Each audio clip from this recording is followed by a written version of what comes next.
Hello, and welcome to Stage, Screen, and In Between. I have a very wonderful guest today. I have the Reverend Patricia Figuccio with me today, and she has had an amazing journey, and she wants to share it with us. Patricia, thank you so much for coming out and speaking with me and with all of us. Good morning. How are you today? Good. Thank you so much for having me on your show. At least we got a beautiful day out of it. We do have a beautiful day, and I love your hair. Thank you. Thank you so much.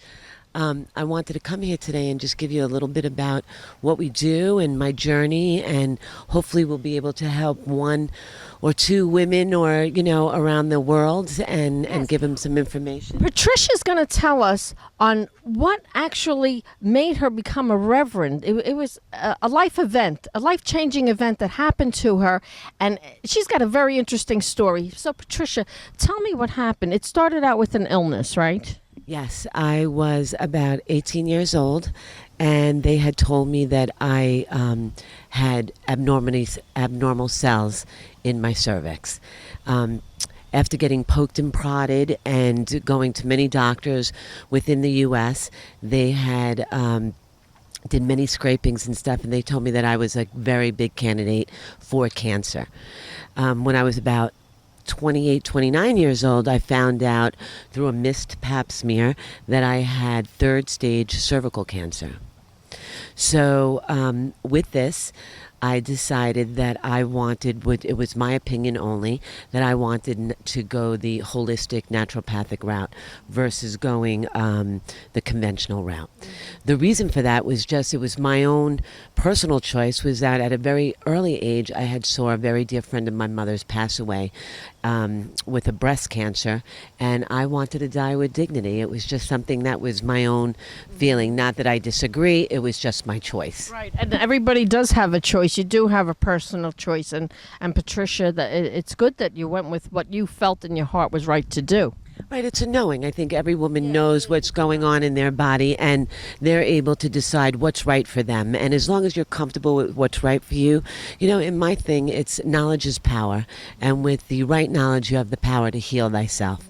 So when I had found out that I had cervical cancer, I remember I was driving and I prayed and I said that if I were to beat this, that I would dedicate the rest of my life to doing goodwill work.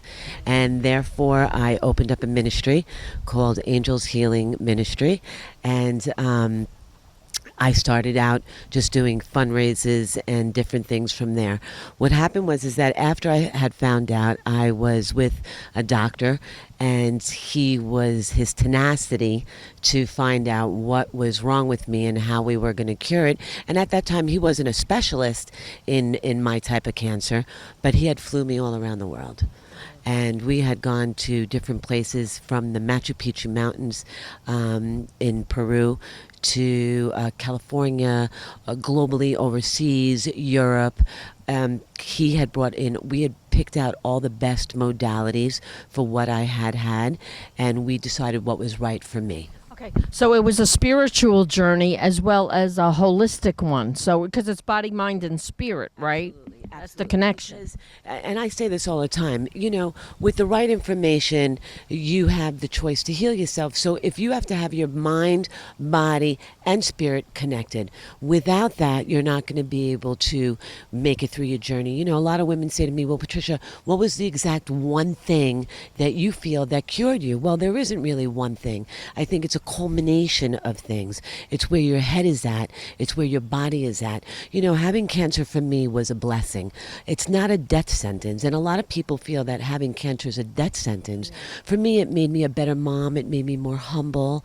It made me understand what friendships were about, and it made me do my research. And research is key, because there's so much new technology out there that we're not aware of. Yeah. You have to be your own detective, because I know that sometimes you can go into a doctor's office and mention something that you've read about, and if you have a doctor that's on the ball and really wants to know, he may say to you, can you email me that information? I find that interesting. I want to know more about that. Have you come across that? Well, the funny thing is what made me do that was that when I had gone into a hospital in the city, and one of the doctors said to me, I'm sorry, Patricia, there's nothing else we can do for you here, please go home and get your affairs in order. And with this, I got angry because I says, how can you tell me that I only have a certain amount of time to live? Nobody plays God. And I felt that was unfair, because I think that we have a choice of when we're going to go and how we want to go. And therefore, I think that's unfair for doctors to do that. I think that they should say, I'm sorry, I really don't know exactly, the route that you should go, but let's do research together and see what's the best route for you. The doctor that I had gone to was very open, and he was able to, he does both. He did Eastern and Western medicine together. Yeah, now, does he practice worldwide? That's a global, he works globally, right? Globally, yes. And that's a lot of our treatments were done out of the U.S. Yeah. So because of that, we were able to have more choices, because out of the United States, they're actually more liberal in their medical field. They're more progressive in some ways. Yes, very. And because they take more of a chance, they listen to what the people have to say. It's not just out of black and white. When somebody asked me, okay, so I took 75 vitamins a day, Qigong, Tai Chi, yoga. I went to every spiritual place that I can possibly think of. It didn't matter whether it was a Catholic church, a Jewish temple, or a Muslim mosque. To me, a blessing was a blessing. And I felt that wherever I was, as long as it brought peace to me, it was another step of my challenge of healing. So let me ask you, all this seems to take time. Now, did you put this first and foremost in your life? How did you work out what you usually do with fitting this kind of thing in? It's a lifestyle change. And you have to be committed to a lifestyle change. Because your life depends on it. Yes. Basically, yes, it does. It does depend on it, and you have to be committed to that. So if you really, if somebody wants to become a doctor, they're going to study, they're going to go to school, they're going to do what it takes. And to me, it wasn't a problem. It was just a lifestyle change for me. It was watching what I was eating. Now, I'm not saying that I became a vegan or all raw foods, but what I did is I took everything in moderation. I figured out what was right for my body. I knew that if I ate certain things one day, I had to detox the next couple of days. So it wasn't like I was taking away from me. It was just a change in the way that I was intaking my food. So it was a bit of nutrition. It was oxygenation therapies, acupuncture. I have done everything from hyperbaric chamber, UVB, blood purification, stem cells in Ecuador. We tried to do everything that we could possibly do. And the one great thing is that now I'm 15 years in remission. I have to say that I did it all holistically, and with the help of Dr. Akpinar, I couldn't ask for a better friend, doctor, listener than he is. From that time, he has written 4 books, and he had one called No Sweat, No Sweat, another one, 7 Priceless Prescriptions, one on Qigong, and another one on Zen and the Way and the Sword. And we just finished doing a DVD with Danny Glover, who was hosting it, and that was also to explain about the modalities that one has for different choices, but not only on just cancer. I'm talking about disease in itself. Disease lives in a acidic environment. So the key is that the more you oxygenate the body, the less disease can live in it. Yeah, that's why they say don't smoke, take walks, deep breaths. Now, you made a promise to God that if you survived, you would dedicate your life to him. So mention a little something about you being a minister. I became a minister, and I love working with all types of people, but particularly children. My foundation focuses around children. We try to raise money so that we can collect money to have them being treated by these doctors internationally, and that they can go to these places and get the health care that they need. And that's what made me decide to become a minister, and I love my work. We're a 501c3. We try to do charity work all over the country, from Costa Rica to Europe. We just got back from Costa Rica doing some goodwill work there. So do you want to mention the name and the website where people can find out more about it? Yes, well, if you need to email me, it's classics, CLASSICS, the number 4, cancer, @gmail.com. The books are located on Amazon. You can find them, No Sweat, No Sweat. Qigong, Zen in the Way of the Sword, 7 Priceless Prescriptions, and also the DVD. That can all be found on Amazon. But they can actually email me with any questions. I would love to assist them in any way I can. So now, would you say that good advice would be, if someone gets a cancer diagnosis, would be to be faithful, have faith, and not panic? It's not necessarily a death sentence. It's not a death sentence, but research is key. Do your own research. Don't take what I or anybody else says for stone. You need to go out there, find your research, look at what you have, try different things. Don't be afraid. You have nothing to lose at this point. And there's a lot of research being done by very top universities, and they're very happy to give you the information of results on different trials that they have done with holistic things. Yes, and in fact, because of that, we had also opened up a university called the University of Health and Spiritual Sciences, and that brings mind, body, and spirit together in all aspects of life. So we're progressing. We hope to bring it to another level and just educate. Knowledge is power. Knowledge is power.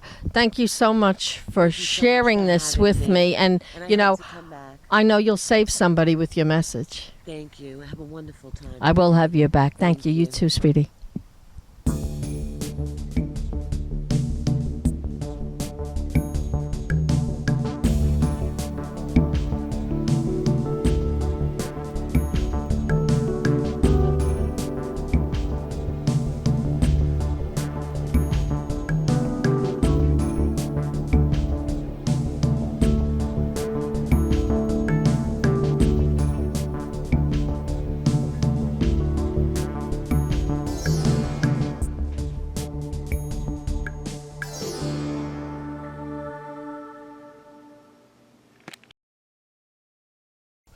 I have with me now a hero, if you will.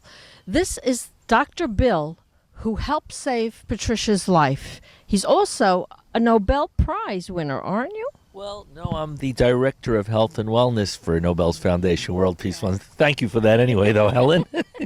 Maybe that's next. Maybe. Perhaps. You put it out there to the universe, and let's hope and pray. Yes, yes. Thank you very much. It's an honor. It's a great privilege being on the show with a person who helps so many people. You're an inspiration. Thank you so much. And now Hawaii really loves you. Tell me what you got going on in Hawaii. Okay. Well, I was going to keep this a little secret, but we might as well cat's out of the bag. I am the Surgeon General. I've been appointed Surgeon General of the nation of Hawaii. And the task, the mission I've been given is to help create a healthcare system for the nation that will hopefully, with God's help, be a model for the Pacific peoples and the indigenous peoples and people all around the world who need help. Yeah. So now, being that you're a minister and a doctor, you definitely believe in the body-mind-spirit connection, right? Absolutely, Helen. One of the key components of spirituality, which we of course promote, we live by it. We don't ask for miracles, we depend on them actually in our work. The key principles is faith, hope, and love. And without any of those, the spirit really suffers. When you analyze them, without faith, you're lost, and hope, it's the same thing, and love is like one of the key ingredients for health and happiness. Yeah. Now, this world is so stressful. I noticed that you do martial arts, don't you? Yes, I teach martial arts. I began, I was kind of like ADD, so my parents tried to tame me, and I began with karate, and then I went into judo, jiu-jitsu, kung fu. I have multiple high-level belts, and I teach weapons, swords, sticks, staff, all these other things, and it's a great way to tame the mind. So now what you really like to do is complementary medicine, right? Things that help people, herbs, natural remedies that can help with illnesses. Can you tell me how you got involved with that? Yes, it's a global mission of mine, actually. It's more than something local, and I do believe that we have an unprecedented opportunity now to help shape the health situation, and I say health crisis in the world because it's come to an inflection point. It really has come to a real point where almost it's of no return. And I've taken all of the different things. I mean, I started out, it's an interesting progression of events. I started out as a dentist and then studied anesthesiology, where I was helping children with developmental, physical, emotional, mental challenges. Went for acupuncture training in Tibet, China, then went back and got my MD. So I guess you could say, some people would say overachiever, but there's never an end. No, you're very well rounded. Now, you had mentioned to me that you think that sometimes illness is family related and family generated. Do you want to explain that to me a little bit? Yes, this is part of the whole integrative or complementary model that we have to take into account. It's a multifaceted disease, like illness, such as a cancer, is really a multiphasic, but it really is a family disease, because once one person in the family has this, and the same thing with Lyme, same thing with autoimmune disease, the whole family suffers, and the whole family has to function as a support group. I encounter a lot of people who are very lonely. They have no support group. They're financially strained. It's very difficult, and diseases such as this inflict a very heavy toll on not only the spiritual, psychological makeup of the family, but on the financial makeup as well. 67%, I think in 2008, the statistics have it that 67% of personal bankruptcies are from medical bills, healthcare bills that people have not been able to pay. Like, even if you're alive, if you're lucky enough to stay alive, it's going to destroy you financially. And, our goal is to help educate people in all the different facets so they can stay on their feet and not lose everything. Yeah. Now, I see you're also a published author. You have several books here that you've written. Do you want to tell us the titles and what they're about? Yeah, these are my children, my proverbial children anyway, my intellectual children. And they've made we have a nice following, and they've done a pretty good circulation globally. One of them is entitled Shaolin Yoga Qigong, and this is one of the things that I try to impart on my patients. I work on imparting to get the qi, or the vital energy, the life energy flowing. The other one, and moving. The other one is, of course, Zen and the way of the sword, because Zen, or spirit, or the life force, the consciousness is very important in not only taking on disease, but life challenges as well. The third one, which is a very interesting one, and it pertains very well, it really connects very well with the whole disease process, cancer, other diseases, is No Sweat, No Sweat. And the fourth one is 7 Priceless Prescriptions for Health and Anti-Aging. Can you give us one of them? Sure. I'll give you the 7 Priceless Prescriptions. Has prescriptions that are literally priceless. You don't have to pay for them, but they are really priceless, in fact, to the extent that they help you regain your health. No Sweat is a little bit more specific about sweat therapy and hyperthermia, but each of them has a very common message, and the message, there's a recurring theme about equilibrium, the mind, body, spirit equilibrium you mentioned before. And my assessment of it is that, you have to break things down so that a 5-year-old can understand it. It's not that most adults can, but you have to present it. Going through dental school, medical school, anesthesiology, all this, they made life so complicated.